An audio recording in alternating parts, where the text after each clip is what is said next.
Hey there, and welcome to RecoverED, a podcast from the Magdalen House, a recovery community for alcoholism. We are a 501c3 nonprofit organization based in Dallas, Texas, and known affectionately by many as Maggies. Every first and third Wednesday, we bring you a new release from one of our 3 podcast series. The RecoverED podcast is made to educate the community on alcoholism, the Magdalen House, our programs, and resources we offer for the community. In each episode, you will get to know the disease of alcoholism a little better, and soon, you'll know how you can shatter the stigma around alcoholism in your community. With your host, me, Kelsey Amos, a recovered alcoholic and outreach manager here at the Magdalen House. We're so glad you're here. Thanks for listening. Hello, everyone, and welcome back to the podcast. I'm super excited for our episode today. I think I say that every time because I'm always excited. Always excited for our guests. But today we have someone who I really just knew through other people, and she's just an absolute beautiful shining light when she walked in. So I'm excited to get into it. So I'm going to let her introduce herself. Hi, I'm Christina Cruz. I'm a grateful, recovered alcoholic. I've been kept sober by the grace of God in the 12 Steps of Alcoholics Anonymous since February 3rd of 2019. I'm super happy to be here. Yay. So my first question for you is, how did you get involved here at the Magdalen House? Sure. I did not go through the program at Maggie's, but what happened was the first time I tried to get sober, I was 21. The second time I was 23. And I went through a sober living facility called Windhaven House, and they were involved with the Magdalen House. So I got a little bit of an introduction then. And then when I came back in this last time at 29, I was taken to a group where I found my sponsor, and she was a Maggie's girl, and went through the program and went through the house. And so the day after that, after the first time that I met her, she had me meet her at a noon meeting at Maggie's that she was carrying the message at. And after the meeting where they broke down 1, 2, and 3, I think Cindy Murphy was doing the meeting, my sponsor, Courtney, broke down my problem for me, right? Broke down that step 1 powerlessness and unmanageability in a way that hadn't ever hit home for me before. The light bulb went off, and we started on this journey. And 2 weeks later, I was going to the exact same meeting, helping her to carry the exact same message. And those first 3 months that I was sober, I did not have a job. Shocker. And she had me up at the noon meeting every day that I could be there. So I kind of had my own little group that had gone through the house. And then when they graduated, I felt like I was graduating with them, right? Yes. Over and over again. So, that's how I got involved. Yeah, and then you became a meeting chair, right? I did, yeah. And I just had to give up my weekly meeting chair because my work schedule had changed. But now my home group carries the message here every other Saturday at noon. Yes. So I know I was like, I'm back. Oh, that worked out perfectly. It did. Then. It worked out perfectly. Love it. Yes. Fantastic. Well, so today we're going to be talking about steps 8 and 9. Yeah. And so for our listeners, what are steps 8 and 9 and why are they so important? Absolutely. So I think for people who are just coming into an AA program, who maybe have never worked the steps before, even they have heard about steps 8 and 9. Yeah, probably. Because they're so prolific and usually so feared, which is a real shame because I think they're the steps that can bring you the most freedom. That doesn't mean that they're not scary, but that's absolutely where you can, like I said, get the most free in the shortest amount of time, I feel like. So when we're looking at steps 8 and 9, step 8 reads, made a list of all persons we had harmed and became willing to make amends to them all. And then step 9 is made direct amends to such people wherever possible, except when to do so would injure them or others. So you can obviously clearly right off the bat kind of see how those go hand in hand. And I would say that they're the biggest action steps, to be honest, at least outward action. Yeah. Right? 4 and 5 are a lot of action internally, right? We're making that list. We're talking to our sponsor. We're talking to God, but it's a lot of internal inspection this is the first time we're taking out our program to the world. Yeah. And to usually our loved ones, to people who have heard us maybe talk a lot of talk, but not seen us walk a lot of walk. And this is the first time we're putting our money where our mouth is and saying, this is not only what I did in the past, and I want to take accountability for it, but what can I do to make it better? Yeah. Right? Which is most of the time, at least for me, my loved ones had never heard that part before, right? What can I do to make it better? Yeah. So I think that's a huge reason why they're so important. So can you talk about the different kinds of amends real quickly? Yeah.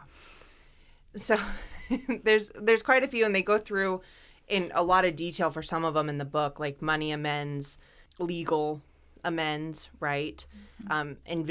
Situations of infidelity.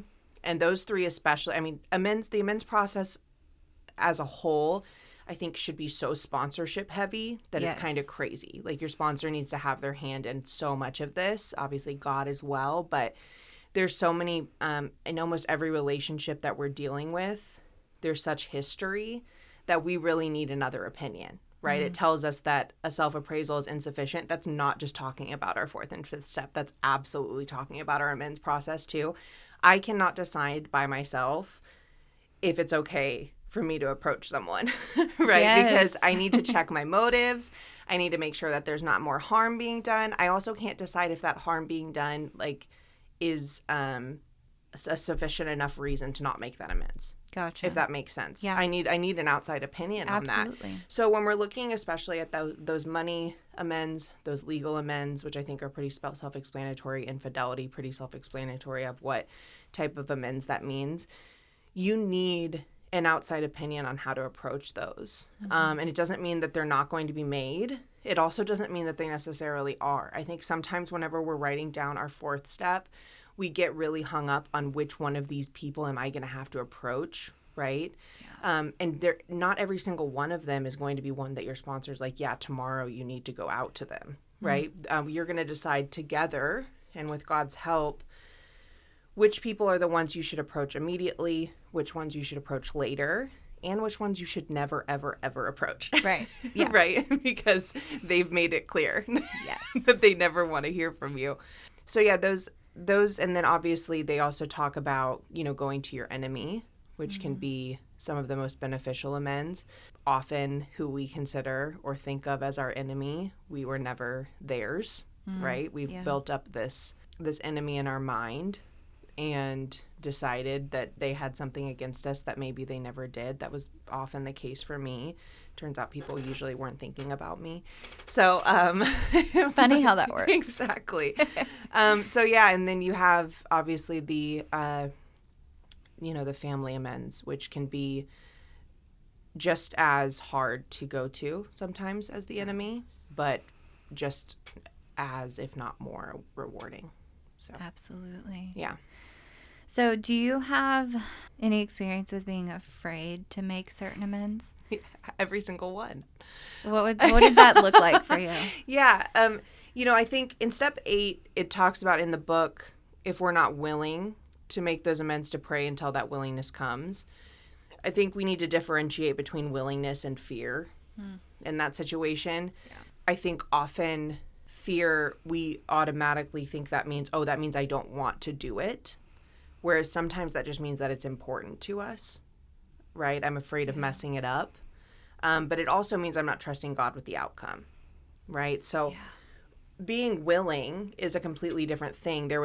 I was willing to make every single amends on my list. That didn't mean that I wasn't scared walking into those amends, right? Yeah. But I was doing it I knew God in my back pocket, as well as my sponsor's support. Usually I had just gotten off the phone with her. So I think some specific situations I can think of, obviously there's ones that you're more comfortable making, in that maybe they're people you deal with on a more regular basis. My boyfriend at the time, now husband, for instance, I lived with him. He was very aware of what I was doing, right? Of working this recovery program. I didn't need a lot of introduction going into the amends. Right. He was very aware that was what was happening as I went into it. Whereas there's the people who maybe you haven't talked to for years and years and you're randomly reaching out to them. And those can, I think, spur a little bit more fear just because of the unknown, right? So I mentioned that I had gone through the Windhaven program at 23, and the woman who ran that program, I definitely owed her an amends because of how I had conducted myself at the end of living in that sober living. You know, I had run away, like all of these things. I had caused complete turmoil and a lot of sickness in that house, and I reached out to her. She's obviously a woman in recovery herself, and was willing to meet with me. I think she knew exactly what it was about, and I did my amends, my spiel. I remember not only like hand shaking, but audibly shaking. Yeah. And it was beautiful. At the end of it, I said, "Is there anything that I can do to make it right?" And she said, "Yes, you can let me add your name to the sponsor list at the house." Oh, I love that. Yeah, because recovered women are amazing. Yes. And so is God. So That's that really was cool. It was amazing. So, and not all of them end up that beautiful, right? There's also ones that I've been nervous just to make that initial contact, right? To send that initial message or make that initial phone call. And I've gotten plenty of those that have been, no thank you, or no response, or F off. Yeah.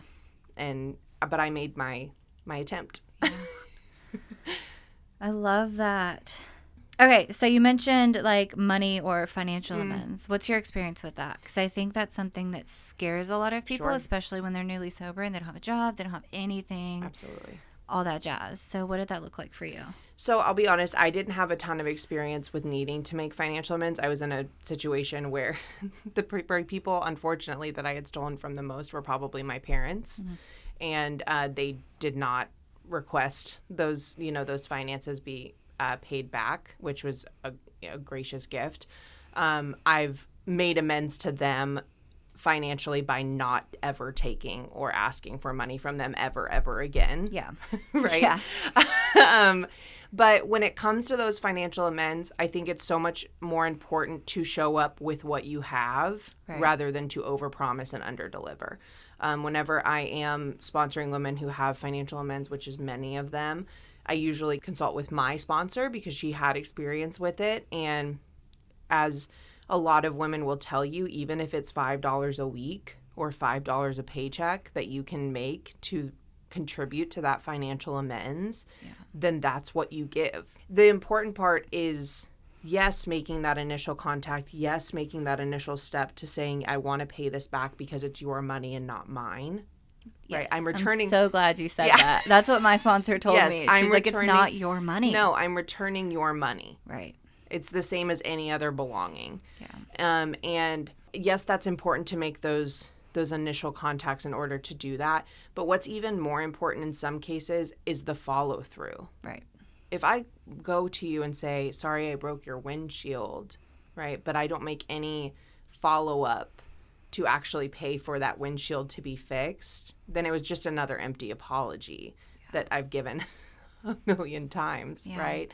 But when it comes to those financial amends, it's so much more important to make sure that it's an amount that we can stick to.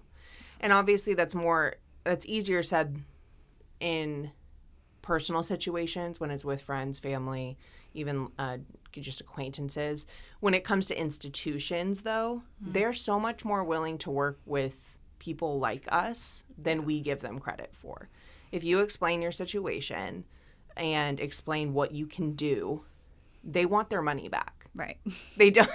That's the end of it. And they're going to be around forever, right? The IRS is always going to be here. They don't care how long it takes for you to pay back that money.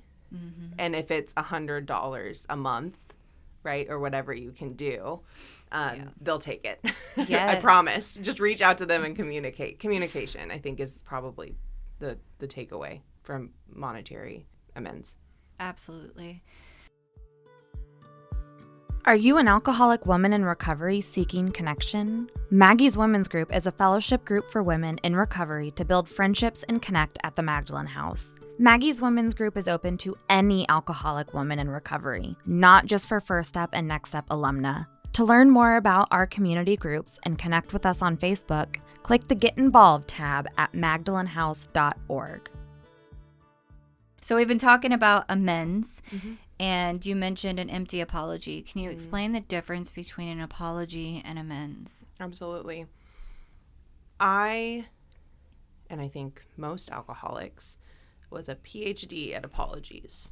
I probably said I'm sorry at least once a day to someone for something that I had done as a result of my alcoholism, especially in the last 5 to 6 years of my drinking, right, when it was really off the rails. So everyone had heard I'm sorry from Christina 75,000 times. And also had heard I'm sorry and then seen zero follow-up with action. So when we're entering into these amends, I think it is a misconception that you can't use the term I'm sorry. If that is a part of what you're communicating, that's fine. Yeah.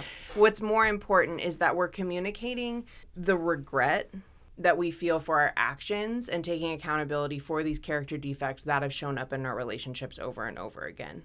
That can absolutely be done, and it depends how your sponsor wants you to do it. Whatever she says is right. What did your sponsor say?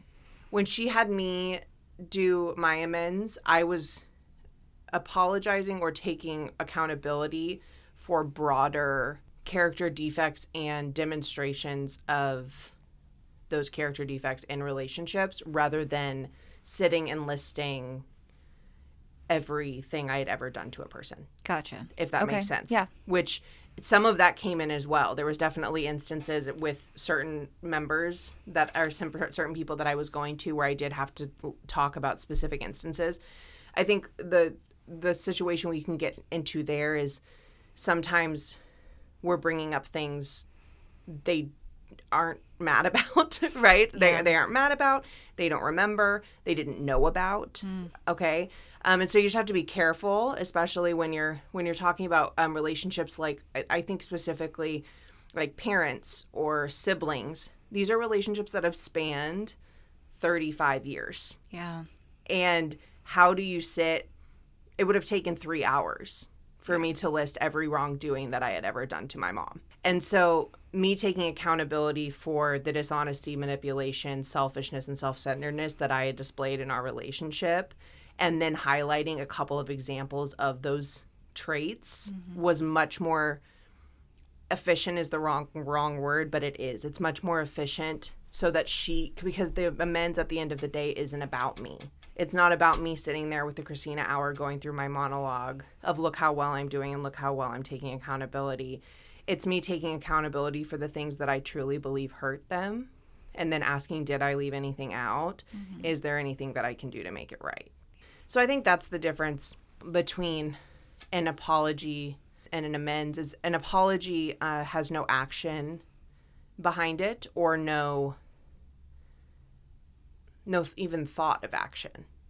Yeah. There's no consideration of what the other person went through sometimes with an apology. And with an amends, there's very much a clear-cut, directions in the book of expressing regret, highlighting those instances, asking what I can do to make it right, and then letting the other person speak. Yeah. Because usually when I was saying I'm sorry and apologizing, it was to shut the other person up. Right. Yeah. So. Absolutely agree. That was very well put. Oh, thanks. I love that. Felt long-winded. No, it was very, very, I don't know, helpful, I think. Good. Okay, so you talked a little bit about the amends to your mom, but what did the amends to your family look like? Because I think those for me were a little more, I don't know, they were just a little more vague because like you said, this is years of destruction that we're trying to clean up in like one conversation. So what did that look like for you? Sure. And I'll be honest, especially with my parents, they weren't one conversation. Yeah. It's been ongoing conversations. And, I'm 5 years in to this thing, and we've just stopped having those conversations, right? Because another part of this amends is letting them come to the point of wanting to discuss these things when they want to.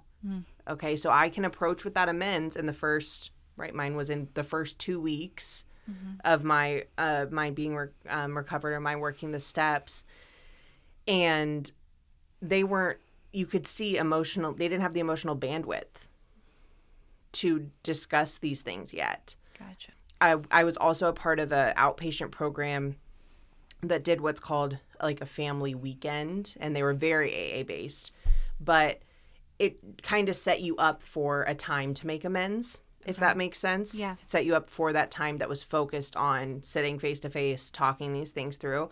But it was just so emotionally draining. You could like see it in my parents' face that at this point they're just like, I just want her to stop drinking. Yeah. That's still what they're focused on.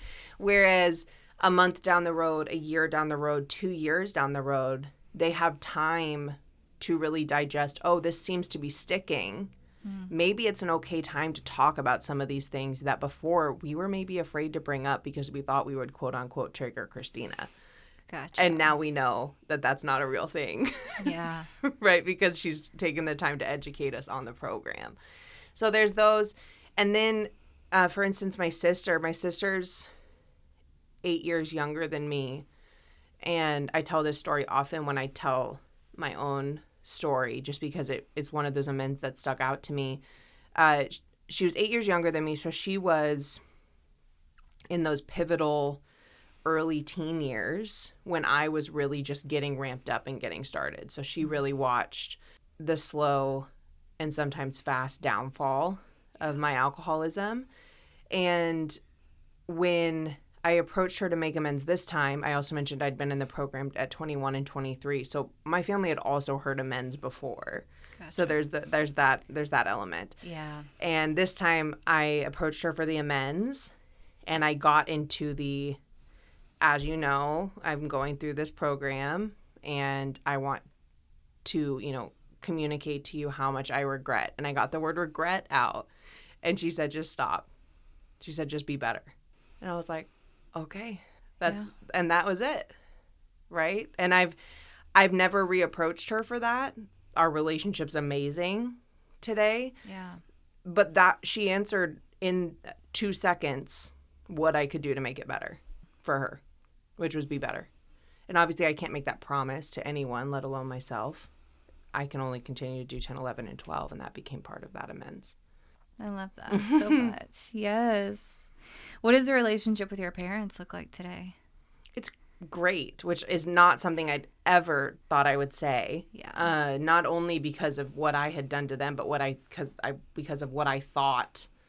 You know that story that we tell ourselves of how we grew up and the things that our parents put on us, and that's why I drank the way that I drank, and all of these things, these lies that at the end of the day that we tell ourselves for blaming other people for our disease. Right. And it turns out they're two really beautiful, well-adjusted, wonderful people who I was putting through utter turmoil, and anyone would have turned into controlling parents at that point. But today it's really beautiful, and I get to see them, on a weekly basis, and because they're still in the Dallas area. And that's one of my biggest gifts is from recovery is the relationship that I've gotten back with my family. That, and I say gotten back, but really that I've gotten because I never really had one. Yeah. Well, and you said that, the amends have been multiple conversations over years. And I feel like I've experienced that too, especially with my dad, of just being able to talk openly with him about either current things or things that happened in the past. And because I'm kind of thinking about the line in the book that we don't regret the past nor wish to shut the door on it. And so I can have those conversations about how I used to show up with him and not feel the shame. Isn't that crazy? Yeah. Because I never thought that would be reality. Yeah. Even when I read that promise in the book, I was like, bullshit. Excuse my language. But I was like, there's no way that I'm going to want to talk about these things, because exactly what you said, it brought up so much shame. But it's one of my favorite lines in the book is when it says, cling to the thought that in God's hands are your dark past can be, the future for others, is basically what it says. And the fact that these dark things that I not only avoided talking about with other people, but would avoid thinking about, are now things that I discuss on a weekly basis with other people on podcasts. Yeah. Is absolutely wild. Yeah. And is just such a example of how amazing God is and how amazing this program is. That's so awesome. So what was or if you have one, what would you say is your most powerful amends? Or maybe one that you got the most freedom out of, or you didn't expect to get freedom from, or your favorite one, or... That's a lot. It is a lot. Well, and I think, I already shared the one with my sister, and that really is one of my favorites, as well as the one with the woman for the sober living. Mm-hmm. I feel like in their own ways, they've all been more powerful than I expect them to be. Yeah. But not always in the way that I expect them to be, if that makes sense. Yeah. So, for instance, I made amends. I've worked through my main amends, is what I would call them, my nows, if you will. And I had just finished those about 6 months ago, of working through my immediate family, because there's people that live out of state that I didn't get, wasn't seeing. There was main friends that I wasn't getting to see in person. So I'd worked through those, and I had made the initial reach out to that kind of second tier, if you will, of this is the next group of people that I'm going to be trying to get in contact with.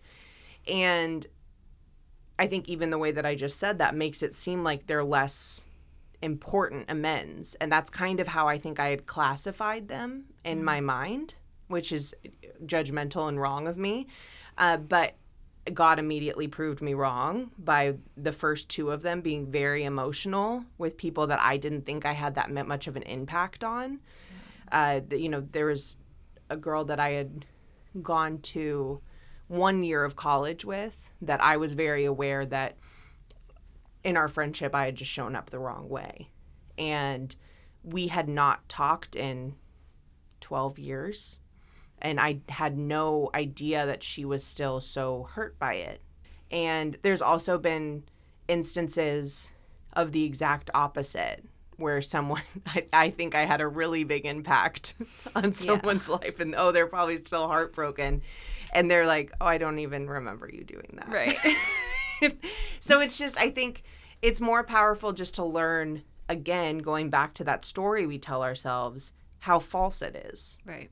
And the things that I've built up in my head that aren't reality for other people, and the things that I've downplayed that have had a huge impact on individuals, and I've had no idea the amount of hurt that I've caused, even if I've put them on my amends list and kind of offhandedly like, oh yeah, I probably owe her an amends. And then it's like, oh, I did some real damage. Yeah. So what would you say to someone who is struggling with making amends? This is a tough one, because if we're struggling with any part of our program, whether that be the scary steps, I hate to call them that, but that's what people have built them up as, like making your inventory, talking to someone else about it, or making your amends list and then going out and making amends. Those are the ones that people tend to get hung up on. And if we're struggling with those, then we're actually not even struggling with those. Yeah. Correct? We're struggling with step one. Because if I truly understand how powerless I am in step one, I understand that when I put this substance in my body, I cannot stop. And when I am away from it, I can't manage the decision to not pick it up again. If I truly grasp how ultimately screwed I am, if that is my reality, then there is nothing that will stop me from making these amends. That's why it's it's also why it's step 9. Right. Right? Because there's a lot that goes on before we get to step 9. So I think if someone who has just started the program is struggling with the idea of amends, I'd say hold your horses, wait till you get there. You're going to be a different person. That's so true. It's even if it's like mine was literally a week and a half into the program, I was making amends, but I was a different person after 9 days. Yeah. And if someone is struggling currently with amends and they are on their amends, then I would strongly encourage you to talk to your sponsor about what step 1 means. Yeah. Again, because I don't know how else to put it other than you must not believe that you're ultimately screwed. You must not believe that that's your truth. If you aren't willing to go face another human being that you've hurt, then you don't actually understand your truth in step 1, because you'll die. Absolutely. For sure. Yeah. So I want to talk about the promises. Yeah. I feel like they're the most famous. They're the most famous. They're the promises. Do you want to read them? Yeah, I'd love to.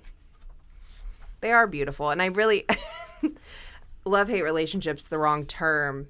But because they're spouted as the promises of AA in a lot of AA groups, which I think is not only untrue, right, because there's so many other promises in the book before we get to these, but it's also dangerous because when we're looking at these promises, it tells us at the beginning of them, it says, if we're painstaking about this phase of our development, we will be amazed before we are halfway through.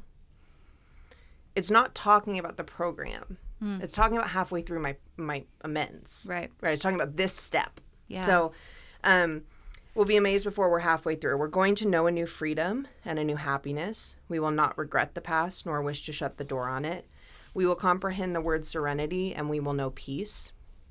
No matter how far down the scale we have gone, we will see how our experience can benefit others. That feeling of uselessness and self-pity will disappear.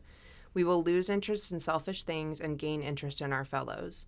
Self-seeking will slip away. Our whole attitude and outlook upon life will change. Fear of people and of economic insecurity will leave us. We will intuitively know how to handle situations which used to baffle us.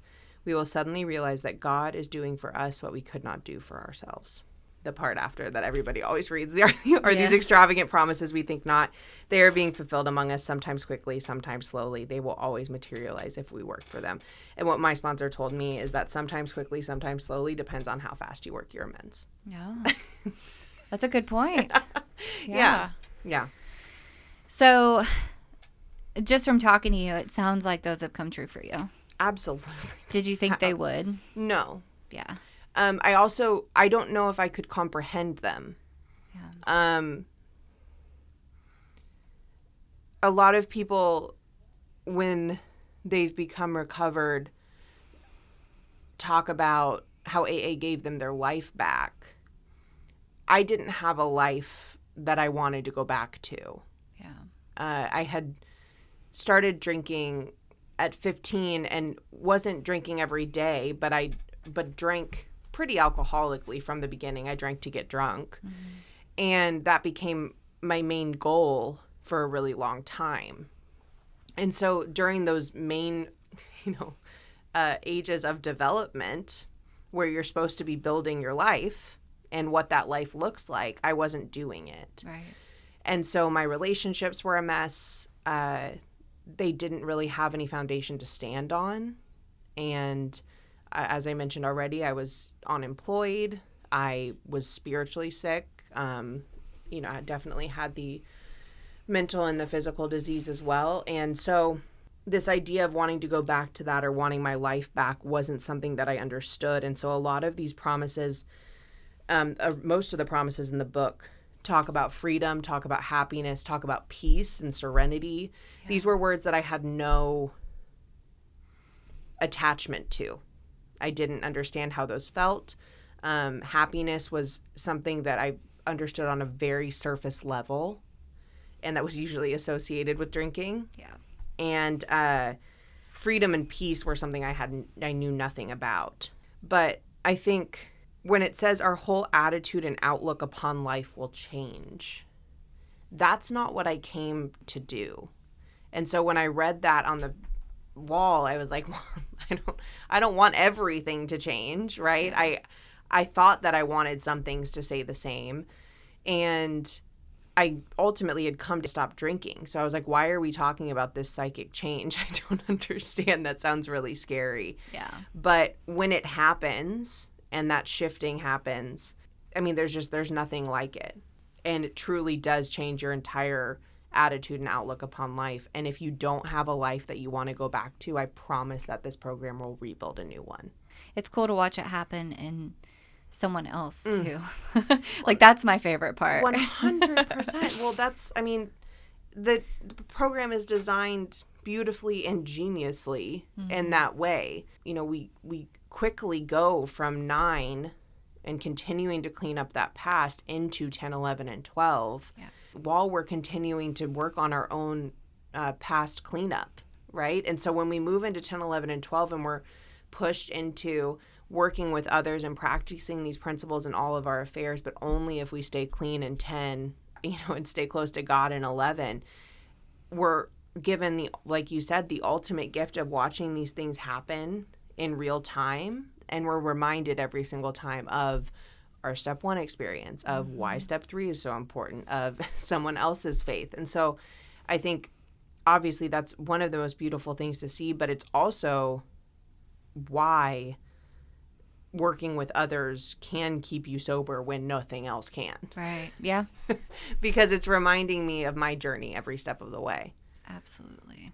And I can't count the number of times I've been doing a 5th step with a girl or talking about an amends process with one of my sponsees, and I'm reminded of someone that I left off of my amends list, or a situation that I need to talk to my sponsor about. Yeah. Or, and I think too with me, of when I started, taking sponsees through the steps, like, I got a lot of freedom from the amends process and like from the 5th step and the amends and all of that. But being able to use that experience to help the next woman, that's when the shame was really removed for me. Absolutely. Yeah. Well, and that's, again, going back to that, my favorite part, like when they're talking about in the family afterward, these things that we had hung on to and shut away like skeletons in the closet. And not only us, but our entire family. Yeah. Right. And you had touched on it when we're talking about you're able to talk to your dad about it now, and those sorts of things. Those that wasn't a possibility for me to talk openly about these things with my own family, let alone strangers. Right. But yeah, so on 124, so I can get the quote right, it's cling to the thought that in God's hands, the dark past is the greatest possession you have, the key to life and happiness for others. With it, you can avert death and misery for them. It's beautiful. I mean, it's the whole point. I love it. Yeah, it's so great. Much. So is there anything else on steps 8 and 9 that you want to make sure we leave with our listeners?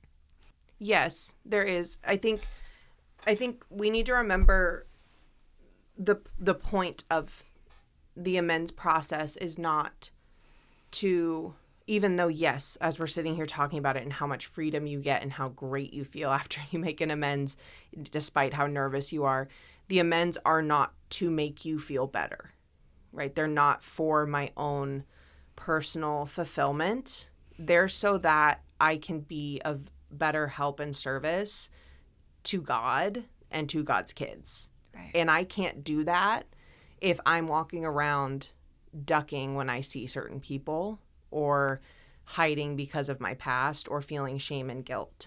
And so it's just another beautiful part of this cleaning out process that we have to do in order to get a full connection to this higher power.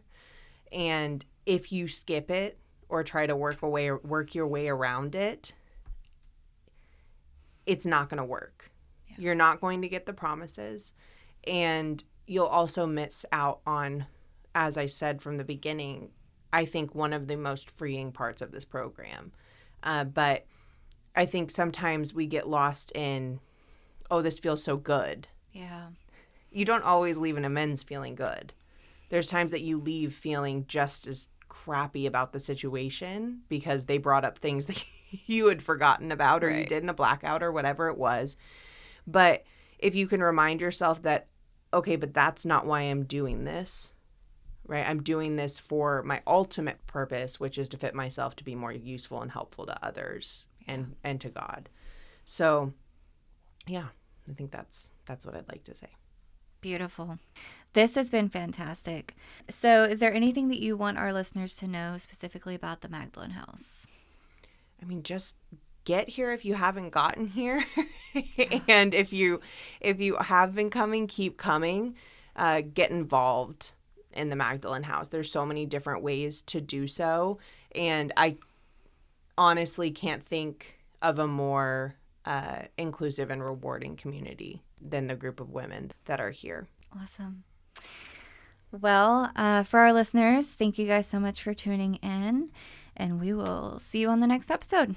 Thanks, Christina. Thank you. This has been RecoverED, hosted by Kelsey Amos, and brought to you by the Magdalen House. I am Laurie Evans, host of the Hope for the Family podcast series. We hope you've enjoyed this podcast. Tune in every first and third Wednesday for a new release from one of our 3 podcast series. To learn more about the Magdalen House and the services that we offer, visit magdalenhouse.org or follow us on your favorite social media channels by searching for the Magdalen House.